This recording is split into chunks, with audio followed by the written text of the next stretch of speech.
lower down. Make sure you practice these everywhere you go, okay? You want to look silly? That's okay. It won't matter. And then we talked about lifting one foot and rising up and controlling down. Then we switched over to the other foot, rising up and lowering down. Then we challenged ourselves even more. So if that was already too hard for you, that's okay. That's where you're at. You build your stamina balancing on one leg. The next thing we did is we went up on relevé, then we shifted our weight over to one foot and lifted the other one, and then came down. So now we had to shift in the middle of the relevé, that axis, over to the other leg. Then we did it again, shift, lift, and come down. Remember, we talked about controlling the lower of the heel. That's the important part. That's building strength, just like the rise. Then we did it even harder, because it's so much fun. We did a rise, we took a step, we lifted our back foot, we brought it in, and then we lowered it down, and then we place it. Did it to the other side, rise, take a step forward, oh, that was the other foot, yep, and then bring it in and come down. You can also throw it in and go backwards if you want to try and go backwards, because we go backwards in West Coast Swing all the time. Cool. Then we moved on and practiced our shanay. We took a step over on our right foot, elbows were forward, looking our head over our right shoulder, left, 2, and 1.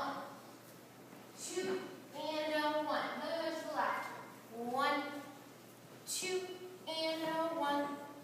2, and 1. Then we talked about how we want to close our feet together and work on that prep and that moment of West Coast swing. That 2 is when I'm facing backwards, and now here as I come and collect myself again, that's the beginning of the rotation in West Coast swing. So, then we applied it to left side turning pass. Can I borrow you, Debbie, please? So we took our West Coast swing pattern, and I'm going to do sugar push, 3 and 4, 5 and 6. Then we prepped her on 2. We had 1 open 2. So I want to get her to start to prep her rotation. Then I bring the hand as a spiral action once she's placed her weight on her left leg over her head for 3 and then we both bring down the hand together and establish the connection on 4. Again, I do it from this side, and 1, 2, 3, and 4, 5, and 6. It was both the guy and girl's job to bring the arm down, not one versus the other.